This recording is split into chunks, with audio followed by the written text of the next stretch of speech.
طيب النهارده انا هعرفكم كيفي في الاكل. هو كيف غريب شويتين ثلاثه بس هو ده بقى اللي انا بحب اكله في قعده رايقه بعيد عن التصوير والحاجات دي كلها. واولهم هو مطعم عترة. فمبدئيا كده بطلب لي 1 جراند او مشروم دبل من اللي هو بيبقى مليان سماش وكريمي والحاجات دي كلها، مع علبه فرايز، مع 1 صوص رانش عظيم. هو لما باكله في المطعم ايوه بيبقى مقسوم بالنص، وانا بحب قوي القسمه اللي بالنص دي. بصوا شكل الساندوتش عامل ازاي يا جدعان، خطير خطير، اللي هو احلى من حياتي. يعني طبقات السماشي اللي بتبقى غرقانه صوص كريمي في النص مع البيكن المتقطع، وكل ده بقى بياخد لسعه الجريل دي، بتكيفني قوي. فالساندوتش بالنسبه لي بيبقى متقسم نصين، نص باكله عادي عشان صراحه بحب الساندوتش جدا فبتكيف بيه.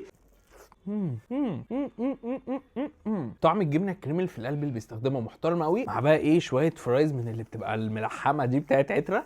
وده ايه كيف الطبيعي لاي حد عادي. انما انا بقى ايه بحب اعمل الساندوتش البرو ماكس من الجراند يعني مثلا ممكن نسميه جراند اتش مشروم بدل الاو مشروم. وده بقى ايه بنفتح الساندوتش كده نقوم مغرقينه شويه بطاطس كده مع الوصفه السريه اللي بتظبط طعم الصوص ده زياده. هو اصلا عيتها ليه صوص معين كده بيبقى فيه طعم رانش، بس انا بحب بقى ايه ازود الرانش بتاعه. فانت بقى تغرق كله كده في بعضه كده يا سيدي، ويبقى الساندوتش بيبوظ ويلظ من كل حته كده. يا لهوي